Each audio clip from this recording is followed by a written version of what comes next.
Okay, let's go. I know you guys you're already experts in factoring, so just a quick review, right?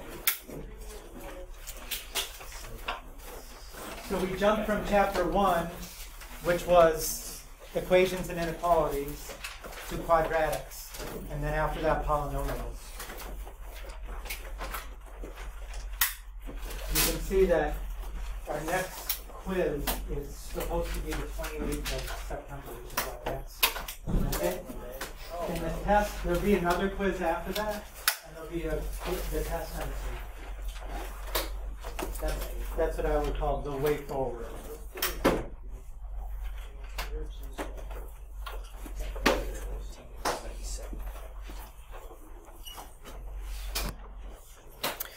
So by quadratic, we mean squared, right? In Italian, maybe Latin too, quadrato means squared. It's just another way to say squared. So algebraic expressions, equations, and functions that have a square term are called quadratics. Yeah. So although today we're going to be working on expressions, the reason that we learn how to factor the expressions is because we need a method to solve quadratic equations like this. I mean, up till now, if you hadn't done any of this before, and you have done some, up till now, solving an equation meant isolate the variable on one side, the answer will be on the other. But here, the variable is in two terms, and they're not like terms. So you can't combine them so that they can be isolated. So we need to come up with another method, right? And that's why we learned to factor.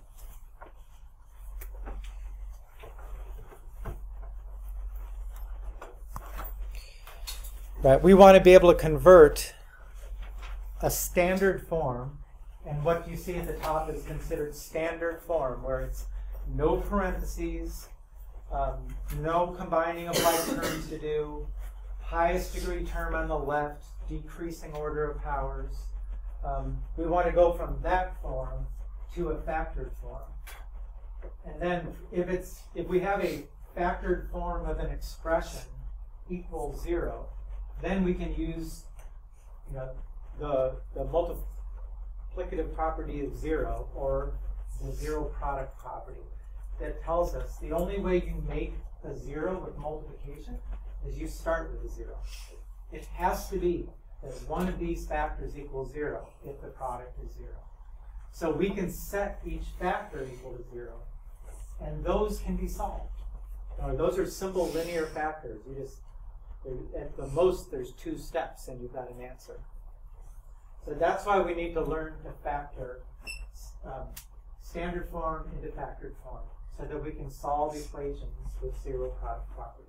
Today, we're just going to worry about the different methods for factoring. That's it. Well, next class we'll do all the solving of equations. And I would say that part of this is coming from 4.3 and part of it is coming from 4.4. And when we do next class, part of it will be 4.3 and part of it will be 4.4. So the different methods that we use. First of all, the standard form of a quadratic expression is ax squared plus bx plus c, where a, b, and c are real numbers. A does not equal 0, because if a equals 0, it's not quadratic, right? And it's supposed to be about quadratics. B and c could be 0, but you got to have a squared term. So these methods here, greatest common factor, that's why we did that homework, which is about identifying greatest common factors. Because that's not only something that sometimes we do along the way of factoring, it's its own method. Sometimes all you can really do is just find the greatest common factor and take it out. The next couple is just what I call these things: simple quadratic and not simple quadratic trinomials. Okay. If that first coefficient is 1, then we're doing this. It's a very simple process. It's a one-step factoring problem. If that number is not 1, then you're going to have to go through a few steps to solve it. That's harder. And there's two special patterns that the SOLs specify that we're supposed to be familiar with.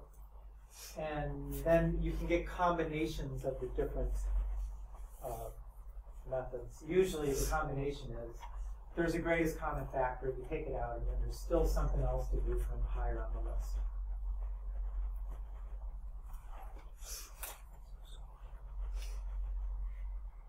Now, we will talk about the greatest common factor, but kind of only in combination. And then it's mostly because that's just the way the book does it. That's the way this book does it. But greatest common factor, I consider to be the most important.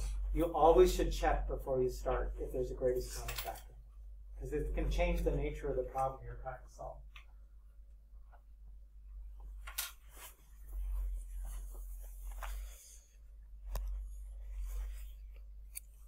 So just to give us an idea, this comes from the first problem on the second page of the homework from last night. You were given a binomial times a binomial to multiply, right? And you probably used FOIL to remember what to multiply. First, outer, inner, last. Right? And when you do that, you can see here's the four terms that you made. And then you had two like terms, which were the 3 plus 5a. And then you had the last term was 5 times 3. This kind of tells you, how this method, how we'll do this kind of factoring. We will be looking for the factors of this number that add up to this number, the factors of C that add up to B. That means and it's bad because I've used a variable of A. When the coefficient on the square term is 1, that's all you do. The factors of the last number that add up.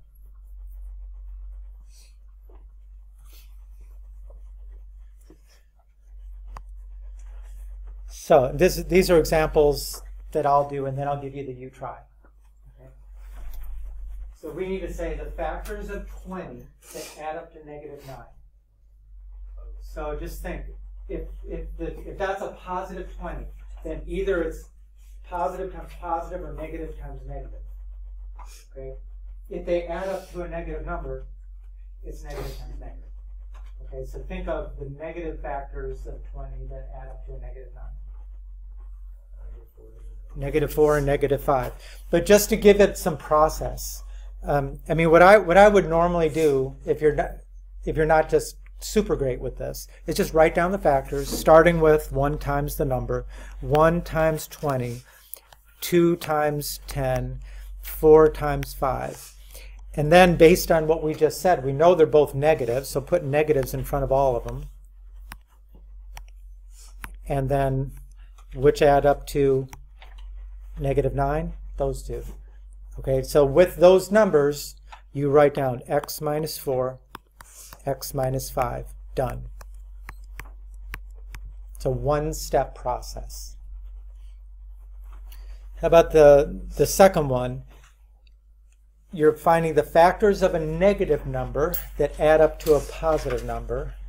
So let's see, if it's the factors of a negative number, what's the sign of the two numbers?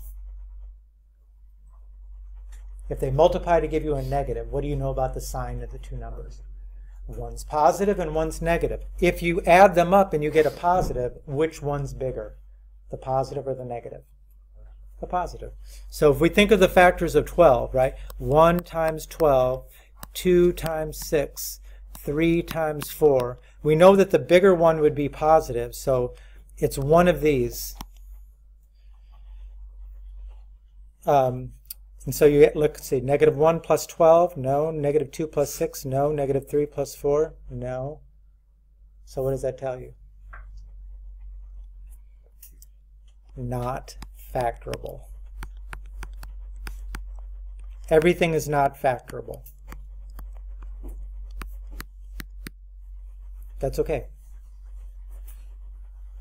I know that there's some of the homework that are like that too. So you check what you can. If you can't find the factors, then maybe they're trying.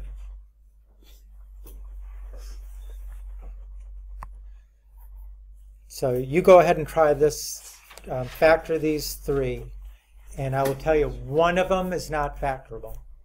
Not telling you which one. It's not necessarily number one, but one is not factorable.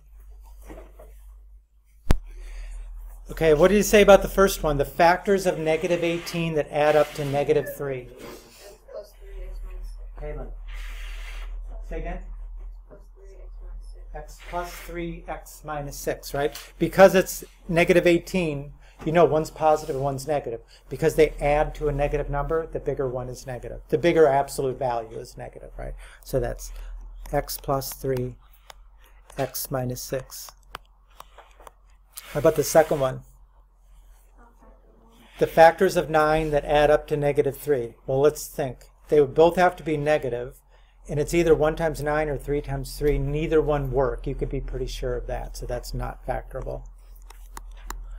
And the last one,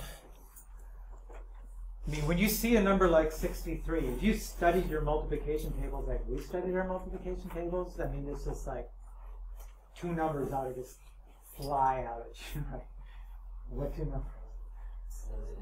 9 times 7, right? 9 times 7. And then you think, oh, wow, that's convenient because they add up to 2, so it's going to work. 9, 7, difference of 2.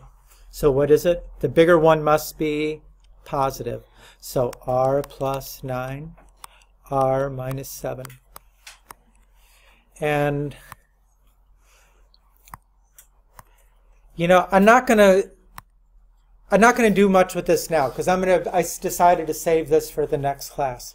But I'll just tell you, out of all those methods, okay, when I was your age and we were learning this stuff, ultimately we factored to solve equations. And if we couldn't factor it like simple quadratic factoring, then in order to solve the equation, we just used quadratic formula. We didn't mess around with any more methods or anything. It either factored very easily or we use quadratic formula. And now we tend to go a little more in detail on some of this stuff. I mean, here's the thing about, let's say you had one of these, and you're not good with your multiplication tables. And so you can't think of the numbers. It doesn't mean it's not factorable. It just means that you're not thinking of the factors. But if you put them in the quadratic formula, which you happen to be given on the formula sheet, you know, you're still going to get the answer. And you know, you'll get what you would have gotten had you been able to factor it. But it kind of makes up for you not really knowing how to factor that well. Use the quadratic formula. So we're not going to do the solving of equations today. We'll do that next time. Okay, now we get to the one which is the not simple. Caitlin, you need to move seats so you won't talk continuously.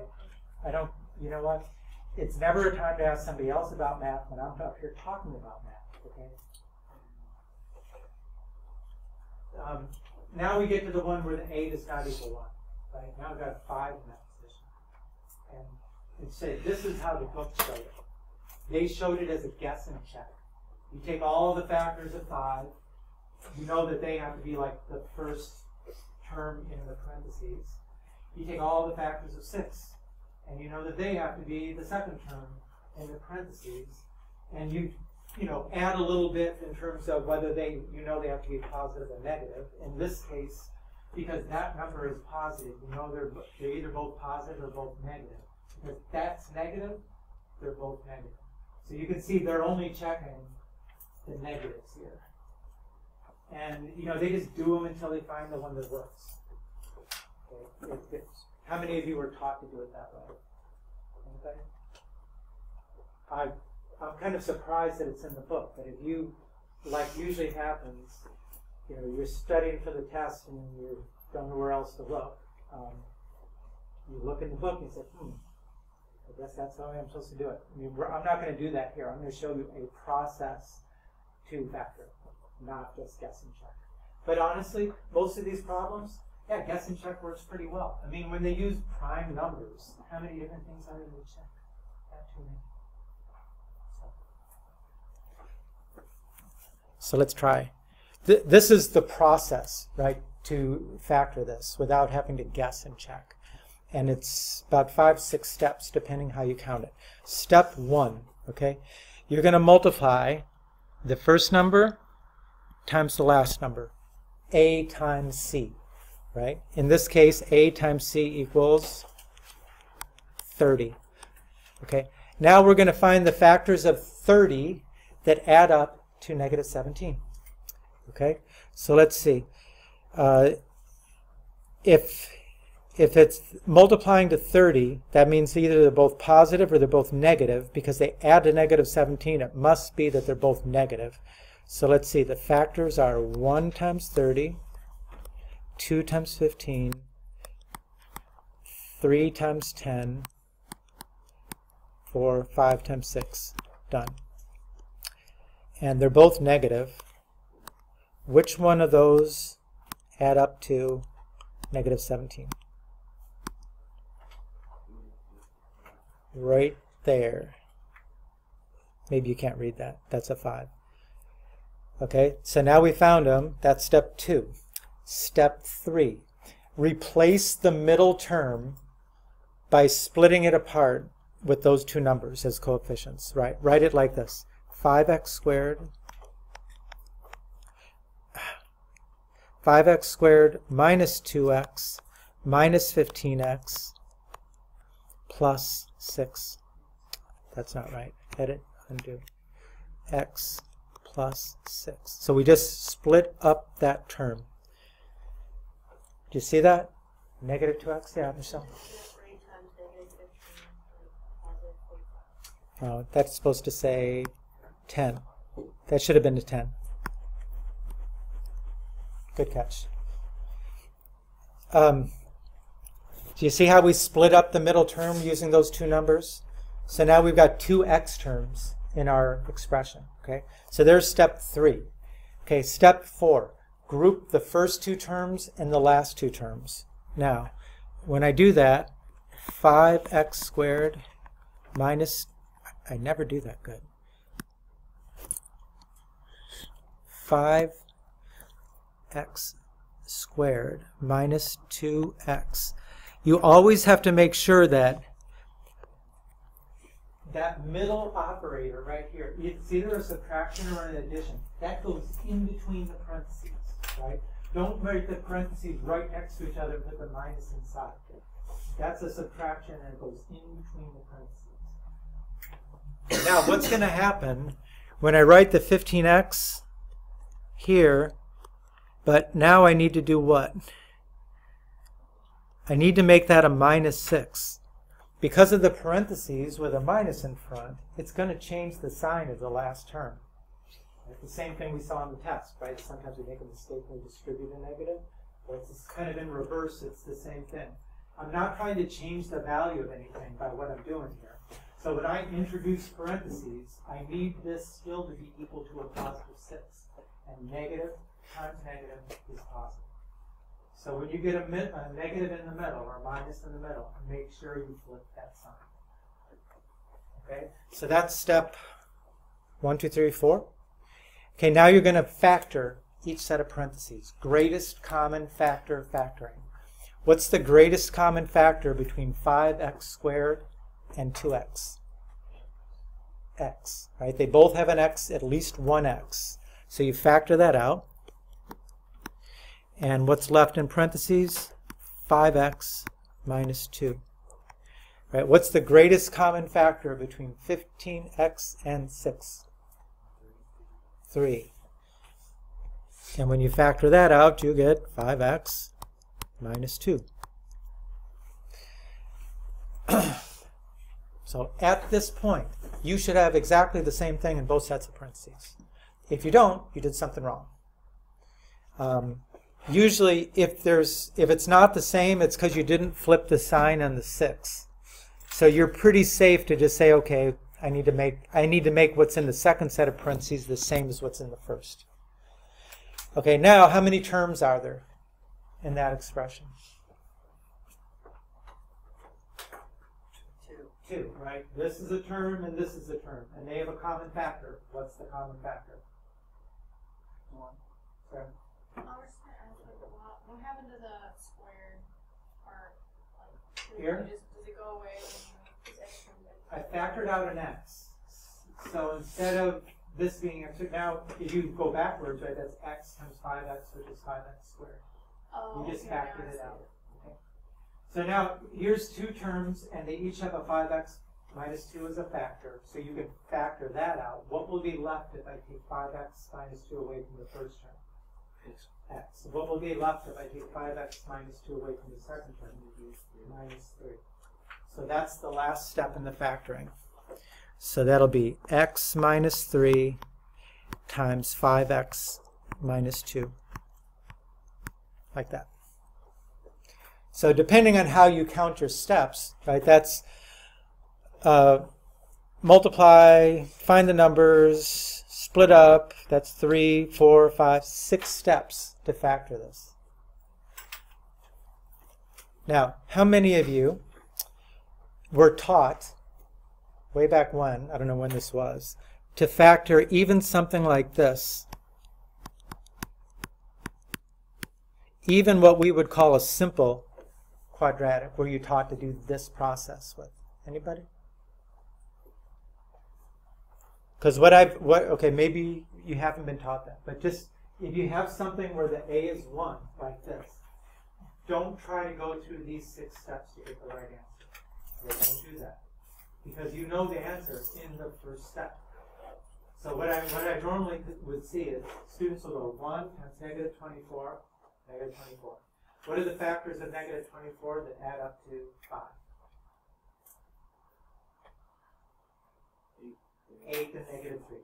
Okay, so which is your answer in the end, like x plus 8x minus 3. But then they split this up into negative 3x plus 8x. They group these two terms. They group these two terms. They factor each one, then they factor again to get there, if they're lucky. But usually they didn't get to that point, successfully. So even though they actually knew the answer in one step, they never get to the end correctly. So don't try to turn this kind of problem into this kind of problem. We want to do this as little as possible. Right? Absolutely as little as possible. In fact, here's another thing. I should have probably put this on a different slide, but that's fine. Right? Even if you get something like this, right? 2x squared minus 2x minus 24.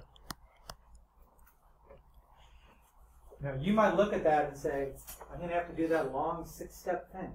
But what else could you do here? Yeah, there's a common factor of 2 in every one of these terms. And if I factor it out, now I've got a simple quadratic left behind. Right? It's just a 1-step process. So don't jump on doing the long process before you check for a greatest common factor. Right? That one in particular would have been 2 times x squared minus x minus 12. So now all you have to do is find the factors of negative 12 that add up to negative 1, right? Negative 4, positive 3, easy process. Okay. So I'm going to do one more. Let's repeat these steps together, and then I'll give you the U-try. Okay, so this one is definitely the not simple because a does not equal 1. What should I do as the first step?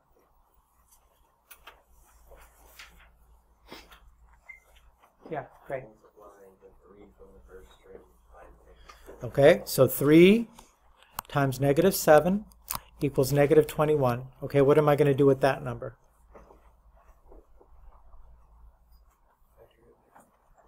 Factor it in order to find what? Okay, so I'm looking for the factors of negative 21 that what? That add up to 20.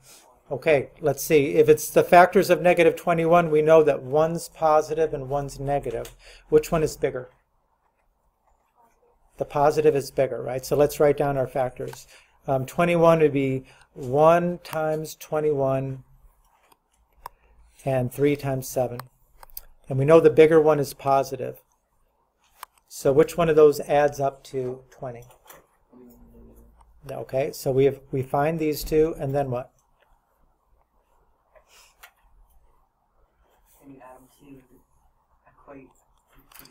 You split up the middle term, right? How do I rewrite this?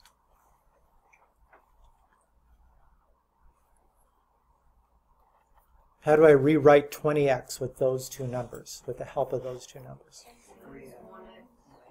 Negative 1x plus 21x. And I still have got the other terms. So it should look like that.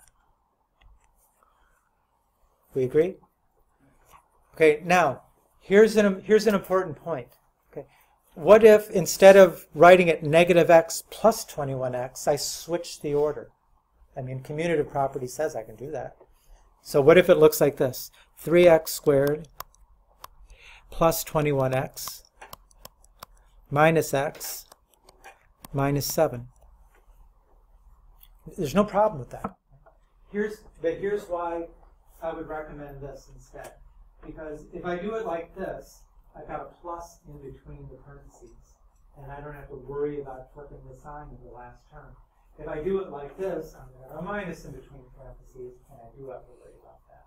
So when I have got one plus and one minus, I would always write the negative one first, so that I have a plus in between the parentheses. And what's more, since I know everybody's trying to save work here, because of that, I can actually show my grouping on that same line. You know, if I do it over here, I would have to like go inside and change the sign. So I would just go like this, group, and now I can do my greatest common factor factoring. What's the greatest common factor between 3x squared and x? X. And what's left? 3x minus 1.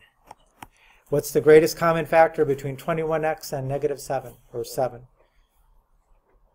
7, and that's 3x minus 1. So again, it should be that what's inside the parentheses is the same. Taylor? Why don't you change the negative 7 to positive 7? Because you did that with the minus. We did it on the last one because we had subtracted in front of parentheses. Because remember, a negative in front of parentheses changes the sign of everything in parentheses. A positive doesn't. Okay, so now we're one step away. We got 3x minus 1 in both sets of parentheses, so we factor it out to the right. X plus 7 times 3x minus 1. Done.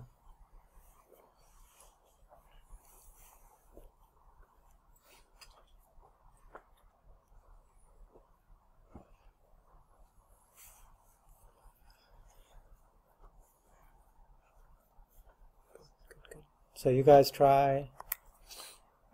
We're going to do the number 2. Okay, so 5 times 3, 15. Find the factors of 15 that add up to 16, and you said 15 times 1, right? So we split up the middle term. 5z squared plus 15z plus z plus 3. Then we group and factor. What's the greatest common factor between 5z squared and 15z? What's the greatest common factor between? More than that? 5z. Right? Z plus 3. Plus. Common factors between z and 3? No, so it's z plus 3. So we're confident we're doing the right thing because we got the same thing in parentheses. What's the last line look like? Right? If I factor out a z plus 3 from both of those, then what's left from the first term? 5z. And if I factor out z plus 3 from z plus 3, what's left? 1. Okay. Remember, and you know, if you flip that around, you know, instead you wrote it z plus 15z plus 3. I mean, in both of those, you have that same issue. Remember, when you factor what it looks like you're taking the whole number away, you're always leaving a 1 behind. Okay. Okay, don't go ahead with this yet. I don't want to have that up there. So these are the special patterns that we use. For the difference of squares, the difference of squares means a subtraction, that's the word difference, and of things being squared. So it's a squared minus b squared. If you can write an expression like that, then it factors a plus b times a minus b. For example, x squared minus 4 could be written as x squared minus 2 squared. So it's the difference of things that are being squared. So it factors as x plus 2 times x minus 2.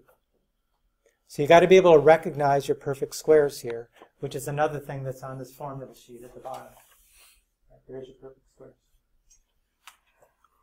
So let me do the number 4 and then you can do the number 5. X squared minus 9, could that be written as the difference of squares? Right, it would be x squared minus 3 squared. And how would that factor? X plus 3, x minus 3. Does it matter the order? Doesn't matter the order.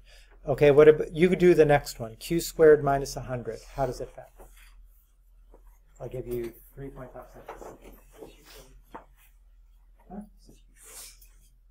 Sure. Factor Q squared minus 100.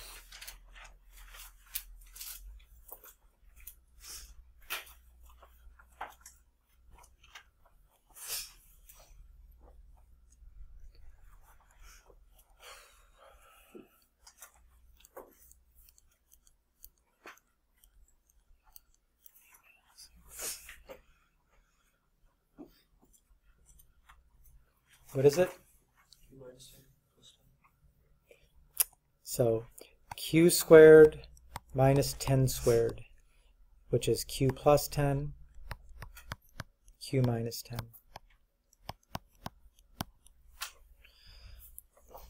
Now, where this stuff becomes like more important, I mean, we get questions on just factoring, you know, like factor this, solve by factoring. But when we get into chapter 9, which is about rational functions, do you remember what it means to say something is rational mathematically? Rational numbers are any number that could be written as a fraction, right? A ratio, a fraction, right? So rational functions have algebraic expressions in fraction form. And so usually there's going to be maybe two different fractions. Maybe we're adding rational expressions or multiplying rational expressions or dividing, any of those things. And there's factoring to do within every one of those. Every numerator, every denominator, you might have to factor. And that's where you see this kind of stuff.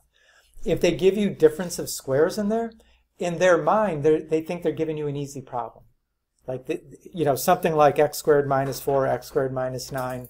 They're trying to say, here's an easy one. It's not the not simple, a does not equal 1, you know, quadratic trinomial. Everybody knows those are hard. But this one should be the gimme, you know, the absolute gimme, difference of squares. Okay, then we get to perfect square trinomials, and I'm going to take off this for now. Okay, by perfect square trinomial, what we mean is, that's these down here. When you factor them, you get a binomial squared. So like x squared plus 6x plus 9 is x plus 3 squared. It has two factors, x plus 3 times x plus 3, which is x plus 3 squared. That's what we call a perfect square trinomial. Now, when you do these problems, which come out of 4.3, which is all about a equals 1, honestly, are you going to remember that pattern, or are you just going to do the simple quadratic factoring? Just look at it. What are the factors of 64 that add up to 16? 8 and 8, right? I mean, you don't really need a pattern for this. You apply what you already know. Right? That one would have been y plus 8 times y plus 8, which is y plus 8 squared. Now, when we get into the next set of problems, which is where a does not equal 1, then it kind of helps to have this pattern.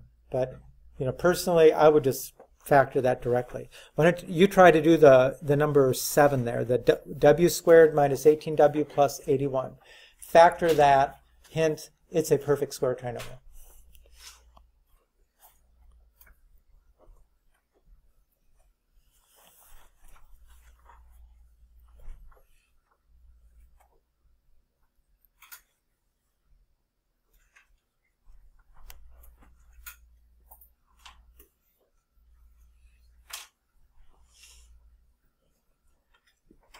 What is it? Yeah, y minus 9 squared. Right? Because 81, you could see 81 is a perfect square. But because it's adding up to a negative 18, it must be y minus 9 squared. What's that? Oh, w, sorry. Sloppy. Sloppy, sloppy, sloppy. W. Okay, now here's where it gets a little more difficult than that. Because a does not equal 1.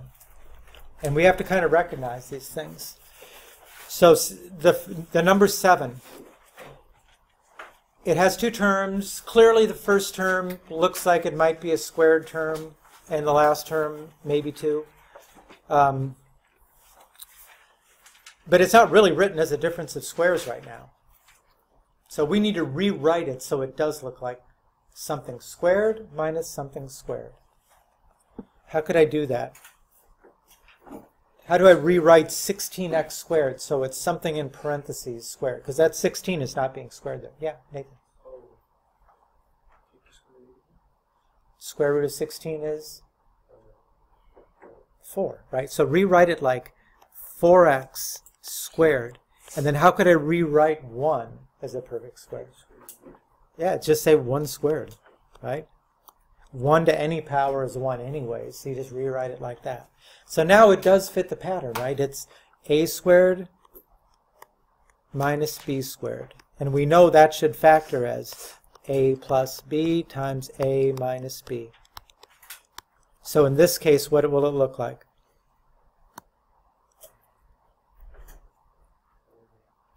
Say again? Ian. Say again? 4x. Follow the pattern. 4x plus 1, 4x minus 1. See it? Once you've written it as a difference of squared, that's it every time. This one here, there's something I don't like about the number 12. Number 12 could be factored as a difference of squares pretty easily, but there's actually a greatest common factor there that could be factored out first. What is it? No. No. 9, right? If you take out a 9, this thing will look like 9 times 4n squared minus 1. Okay, now do difference of squares on that. Factor 4n squared minus 1.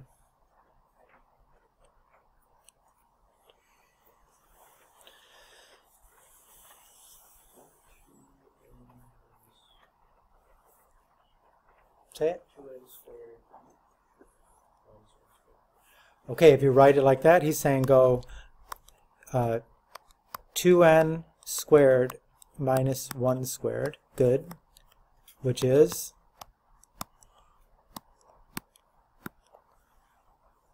factor it. Use this formula.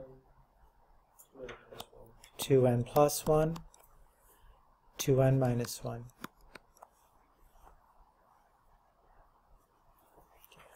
That's difference of squares.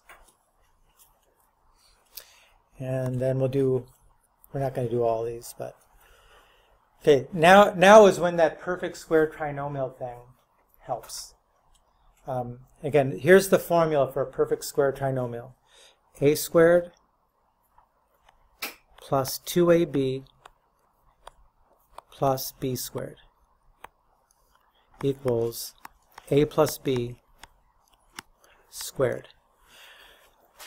So notice that in the formula, the first term is something squared, and the last term is something squared.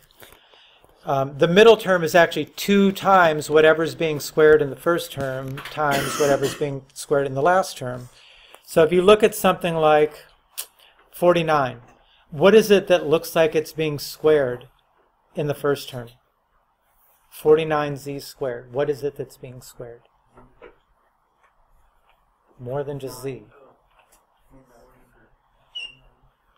The square root of 49. 7, right? 7z. So that looks like it could be 7z squared. What is it that looks like it's being squared in the last term? 3. So you can say, okay, that would be plus 3 squared. Right? If it fits the pattern, then the middle term should be 2 times... What the heck are they doing here? 2 times 7z times 3.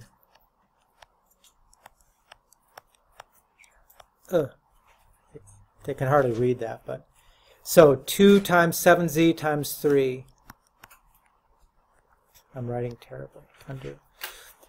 7z times 3. What does that equal? What is 2 times 7 times 3?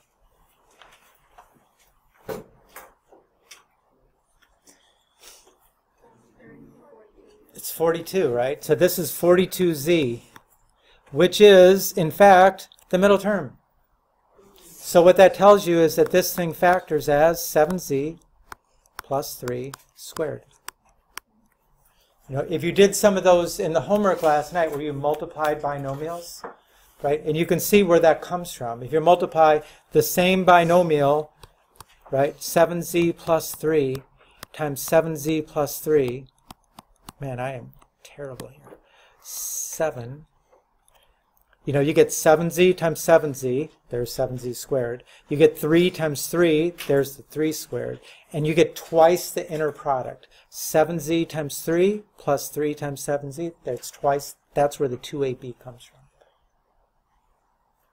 So now, if we were going to do the same thing on number 8, what does it look like as being squared in the first term? 3y. Okay. What does it look like as being squared in the last term? 2. Plus 2 squared.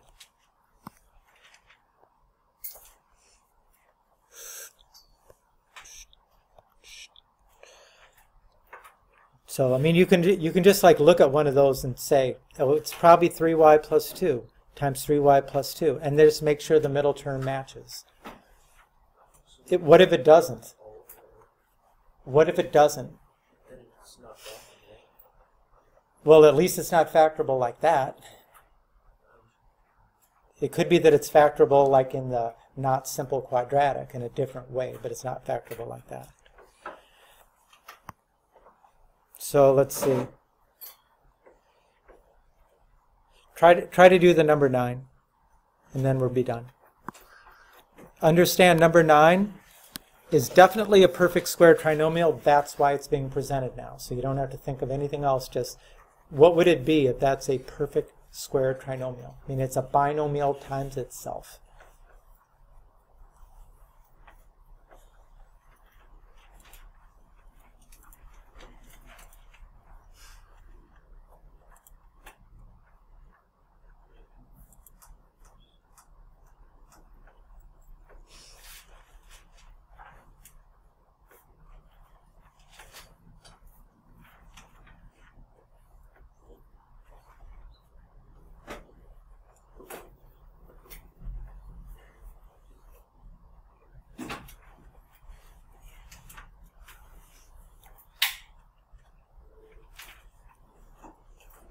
Did anybody factor it?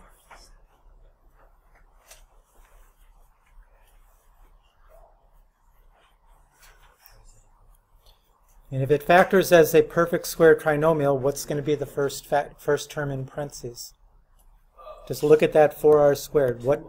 2r. And what's going to be the last term? If it's plus 7, that would make that a plus. So it must be minus 7. Now you can check, right? You can multiply 2r times 7 is 14r. And then you do it again, there's 28r, and there you go, that's perfect. So that's at 2r minus 7. Now what if you looked at that and you didn't recognize it as a perfect square trinomial? You could try to do the not simple, right? You could try to do 4 times 49 is 196. Find the factors of 196 and add up to negative 28. You know, you'll get the same thing. Yeah. So when you're checking, so you can just like checking C is the first if A and C are like squared. Yeah, if it's a perfect square trinomial, they will be. Okay, right, so that's how you check. And how you know you don't do that. Well, the only thing you have to check now, right, because this part was just, you looked at the 4r squared, so okay, that would have to be 2r, you look at the 49, that's either plus or minus 7. Check to make sure the middle term is correct. So go 2r times 7 times 2. And if that matches, then you're done.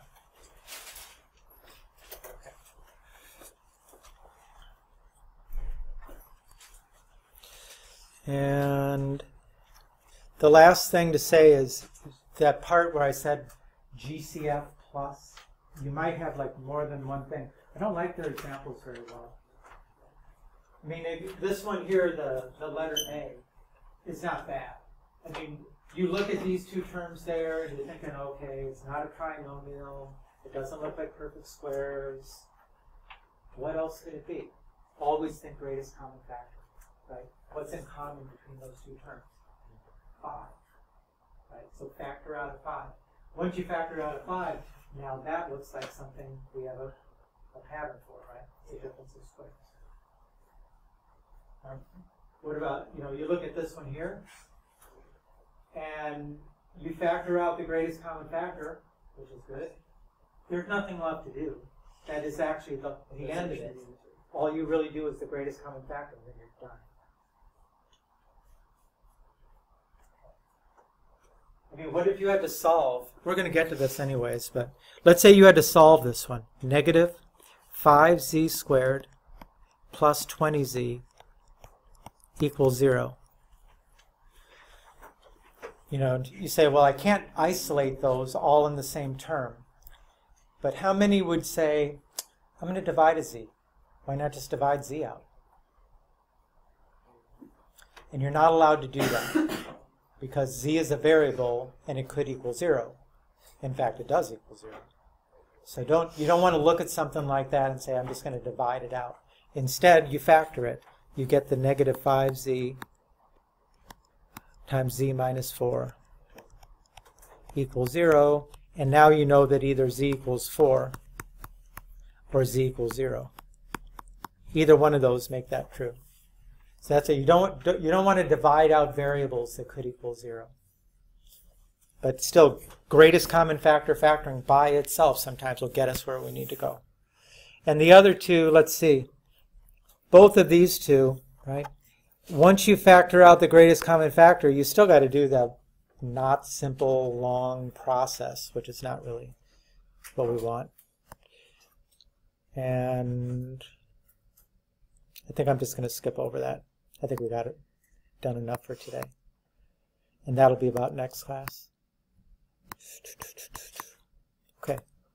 So we just really worked on the factoring today. We're going to do the solve equation part next class. And those are the homeworks.